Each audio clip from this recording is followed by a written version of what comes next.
Eu vou então agora conversar ao vivo sobre as votações no plenário com a repórter Carol Nogueira, que está lá no Salão Verde. Bom dia, Carol. A gente começa aí falando sobre reforma política.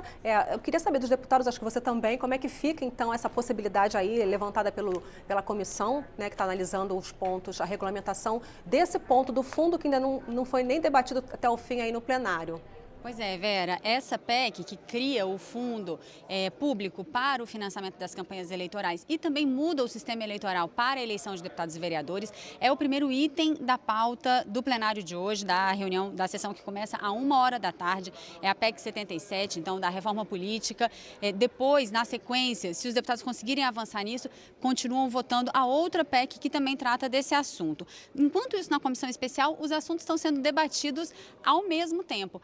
Lá na reunião da comissão especial ontem, além desse assunto da regulamentação do fundo, outros temas também estão sendo tratados. A gente vai conversar, tentar entender um pouco, então, em que pé que está toda essa reforma política, qual a expectativa de votação ainda hoje, com dois vice-líderes partidários que estão aqui com a gente, o deputado Hildo Rocha, que é vice-líder do PMDB, ele é do Maranhão, e o deputado Bongás, que é vice-líder do PT e é do Rio Grande do Sul. Deputado Hildo Rocha, lá na reunião, então, da comissão especial, além de se debater essa regulamentação desse fundo, que outros temas estão sendo debatidos. E é verdade, de fato, a gente pode ter uma regulamentação de um fundo partidário, mesmo que a PEC não seja aprovada?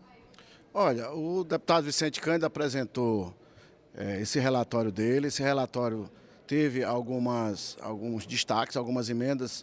Fui autor de várias emendas e vários destaques. Nós estamos tratando, foi um bom relatório, mas precisava, logicamente, que dentro de um conjunto de pessoas, cada um pensa de uma forma e vai levando as ideias, e as nossas ideias foram, algumas delas aceitas, mas lá nessa proposta do deputado Vicente Cândido, não trata apenas da regularização ou a regulamentação do fundo eleitoral. Trata também sobre a pré-inscrição eleitoral, que foi um pedido da Justiça Eleitoral que nós incluíssemos na nossa legislação ordinária.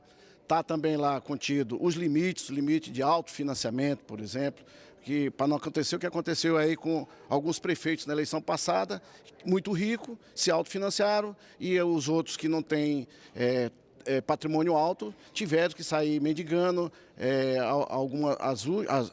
auxílio, algumas contribuições físicas de pessoas físicas, já que não se pode mais ter contribuição empresarial, que é o correto, eu apoio também, mas o que não pode é ter distorções na nossa legislação que permitam as desigualdades, como ocorreram na eleição passada, em que a disputa foi favorecida para aqueles que têm mais condições. Então nós estamos, se permitir dessa forma, voltar a ter o voto censitário, ou seja, só será eleito, terá mais valor aqueles que têm mais condições financeiras. Então lá, para ir todos esses pontos, há um certo consenso. A questão do fundo ainda é um pouco polêmica. Tem como valer o fundo, mesmo que a PEC não seja aprovada? Olha, estou vendo essa informação agora, nesse momento, levada pelo Vicente Cândido, mas eu vejo que é uma medida constitucional. Eu entendo que tem que estar contido na nossa Constituição Federal. Mas, como ele disse, realmente na Lei de Diretriz Orçamentária há uma brecha para que haja recursos para suportar, no caso, a criação de um fundo eleitoral. Agora, se esse fundo eleitoral pode ser construído, pode ser legalizado através de apenas uma lei ordinária, eu não tenho uma certeza. Então, há que procurar me informar para saber se pode realmente, através de lei ordinária, ser construído um fundo eleitoral para que não chegue a ser judicializada, a criação de um fundo desse ser judicializada, e depois a Justiça derruba um fundo desse, e aí vai dar um problema que hoje nós estamos vendo, que antigamente, até 2014, as eleições poderiam ser financiadas por empresas e agora estão achando que aquilo que foi feito, que era legal, que hoje é ilegal. Que eu estou vendo muita gente ser condenada por ser presidente de partido, dirigente partidário, ter ido atrás de empresa buscando financiar o seu partido. E agora estão sendo condenados. Está sendo condenado aí o Lula, está sendo condenado Michel Temer, todos os dirigentes partidários porque foram buscar de forma legal, que era legal, dinheiro junto às empresas. Deputado Bongás, o que deve acontecer? Como fica, então, essa PEC da reforma política aqui no plenário? O que o senhor acha que deve ser, de fato, aprovado hoje? Essa questão do fundo, o distritão, o que tem consenso? Carol, te saudando, o deputado Hildo Rocha também, todos que acompanham esse programa. A política ela tem que ser mais barata, ela tem que ser mais transparente e não pode ter esse acordo entre partidos, negociatas. E nós acho que já aprovamos, né, deputado Eudo Rocha, a questão de não termos coligação nas proporcionais. Acho que isso é muito importante porque às vezes um cidadão, uma família, um grupo econômico da cidade quer se eleger, não tem partido para se eleger, então entra de aluguel por outro partido e com isso faz um bando de negociações aí que não são boas. O povo odeia, tem nojo desse tipo de arranjo, de acordo. Então nós precisamos ter essa transparência, não ter esses acordos. E sobre o que é fundamental, que é nós termos quem financia. Tem uma famosa frase que a gente sempre usa, que é o seguinte: quem contrata a banda pede a música. Então, se são os ricos desse país, os empresários que pagam o político, obviamente eles vão pedir o projeto deles, o troco deles, e vem não em troco, vem em quantias enormes, como nós estamos vendo hoje na política. Então, o que nós precisamos? Precisamos baratear o financiamento. E aí, mais do que, o deputado Hildo já colocou, mais do que diminuirmos a contribuição do cidadão, então o cara é candidato lá a prefeito, ele tem milhões nas suas contas. Pode ter até elas dos jeitos mais esdrúxulos que eles obtiveram, ou de malas ou não, né? Mas ele vai entrar com muito dinheiro. O que não tem dinheiro, quem é pobre, quem é do povo, não vai ter como competir. E o outro problema é o financiamento empresarial, que não pode mais. Temos que cuidar até para que não volte de novo, mas o travestido empresarial através agora dos empresários como pessoa física. Esse é um outro problema. Então, a empresa não pode contribuir, mas o diretor da empresa pode. Então, nós temos que regrar o limite, porque senão ele vai colocar um bando de dinheiro, um volume enorme de dinheiro. Então, nós temos que limitar isso. E outro tema que tem que ser limitado é a democracia interna nos partidos. Porque o que tem uma proposta aí? Que o valor que está alocado para a campanha, 80% seja de livre arbítrio da direção partidária. Então o político, o meio assim, que é dono do partido, ele vai decidir, vai colocar nesse conforme interesses. Não, tem que ter um mecanismo de democracia, distribuição desses recursos. Então eu quero campanhas mais baratas, mais transparentes e sem esses acordos entre os partidos. Agora, deputado, o problema é que a reforma política, cada um tem a sua, né? Tem o seu modelo ideal. O que tem de acordo fechado para essa sessão de hoje? A gente está chegando perto já do prazo para valer nas próximas eleições. Qual que é o acordo que está fechado? O que pode, de fato, sair dessa reunião do plenário de hoje? Eu acho que não tem nenhum acordo fechado. Não tem nenhum acordo fechado, mas está tendo uma compreensão de que é necessário, não um fundo alto, que nem o valor que tinha sido apontado anteriormente. Isso nós já derrubamos o 0,5%. Mas tem que ter um fundo público que seja menor, transparente, porque senão é dinheiro do Wesley Batista, que está preso agora também, foi preso hoje de manhã, do Wesley Batista, da Friboi, da Odebrecht, dessas grandes empresas. É isso que a população está começando a compreender. Se não é um fundo público, é através dessas maracutaias. Então, nós precisamos, não tem acordo ainda, mas está começando, ao menos é o sentimento que eu tenho, de ter uma compreensão de que é necessário a gente ter um recurso transparente, menor, obviamente, para não estar na mão dessas empreiteiras, desses rolos de propina. Isso é um tema importante. Agora, isso não pode ser trocado por querer então mas tem que ser o distritão. Alguns estão querendo impor essa condição. Então é o distritão. O distritão é o passaporte para a reeleição dos atuais. E nós queremos renovação, oxigênio novo, renovação na política. Então esse vínculo não pode ser feito. Então nós queremos, acho que há um ambiente para construir um fundo público, mais em conta, transparente, sem negociar entre partidos. Agora, o sistema eleitoral me parece que ainda não está acordado e nós queremos que seja uma coisa bem transparente, valorizando partidos, valorizando programa, valorizando conteúdos e não apenas impor quem tem a maior votação, ele se elege, que é o formato do distritão. Deputado Hildo Rocha, rapidinho, antes da gente mudar de assunto, o senhor tem, o que o senhor sabe, como é que está o acordo, a preparação para essa reunião de hoje? Vota primeiro distritão e fundo? Existe algum acordo, só votar fundo se aprovar distritão? Tem algum acordo fechado? O que a gente pode esperar dessa reunião? Como disse o Bom Gás, esse nosso grande deputado, não há muita conversa, muita tentativa de acordo, mas ainda não há nenhum acordo realmente fechado no sentido de se votar o distritão, que é o voto majoritário, e o fundo eleitoral. Eu entendo que o fundo eleitoral é importante que seja aprovado, logicamente que não com aquele valor, como disse aqui o Bom Gás, e isso nós temos que buscar, e é o que nós estamos fazendo, essa tentativa lá na comissão da infra constitucional da reforma eleitoral, que é a mini-reforma, é justamente baratear a campanha, diminuir as campanhas eleitorais, que ainda é muito cara. Então, nós temos que buscar esse barateamento. Não é necessário grande volume para financiamento de campanha, está correto o Bom Gás. Então, o fundo eleitoral, ele evita vários tipos de corrupção que existe no serviço público, que nasce muito deles justamente, que tem a origem, que é o financiamento empresarial, como disse aqui o Bom Gás, quem paga a banda escolhe a música. Então, é verdade. Nós temos que, dentro do próprio PMDB, existem muitos deputados que apoiam a criação do fundo eleitoral, por entender dessa forma, assim como tem muitos que defendem o voto majoritário. Eu mesmo defendo o majoritário para a escolha de deputados, porque eu fiz um levantamento lá no Maranhão, por exemplo. O PMDB elegeu 3 deputados federais numa coligação. Sem a coligação, o PMDB elegeria 5 deputados federais e no Distritão elegeria 7.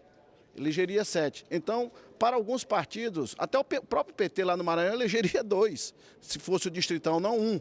O PT elegeu 1 apenas, elegeria 2. Então, eu vejo que o voto majoritário para a escolha de deputados, vereadores, seria uma forma de você prestigiar aqueles que foram mais votados. Bom, se de todo não houver acordo para avançar na votação da reforma política, os deputados devem continuar a apreciação dos destaques de uma medida provisória que foi aprovada ontem, a MP 780, que é chamada MP do refis das autarquias. A gente vai ver como é que foi a sessão de ontem. Na pauta, o único item era uma das propostas da reforma política, mas faltou acordo. O que acabou entrando em votação foi a medida provisória 780, que dá desconto e parcela as dívidas que empresas e pessoas têm junto a autarquias, fundações públicas federais e a Fazenda Nacional. Entram nesse programa multas que planos de saúde têm junto à Agência Nacional de Saúde Suplementar ou multas ambientais emitidas pelo IBAMA, por exemplo. Esse é um projeto que beneficia pessoas físicas, jurídica de direito público e direito privado, beneficia os municípios, beneficia parcelamento do IBAMA, de dívidas com o IBAMA, com outras instituições, que faz com que regularize a vida de muitas empresas, de muitas pessoas, e que pode gerar uma receita de 3 bilhões de reais para o governo federal. Está se fazendo aqui uma anistia, praticamente uma anistia, porque é uma renegociação que, em alguns casos, cortam 90% dos juros e das multas de quem estava devendo multas. Bancos que devem multas que foram aplicadas pelo Banco Central, porque não trabalharam direito. Multas aplicadas, por exemplo, por agências reguladoras contra planos de saúde que não atenderam direito os pacientes. E agora vem aqui o governo e quer dá praticamente um perdão de todas essas dívidas. Esse programa de renegociação oferece 4 formas de os devedores acabarem com os débitos que têm junto a órgãos federais.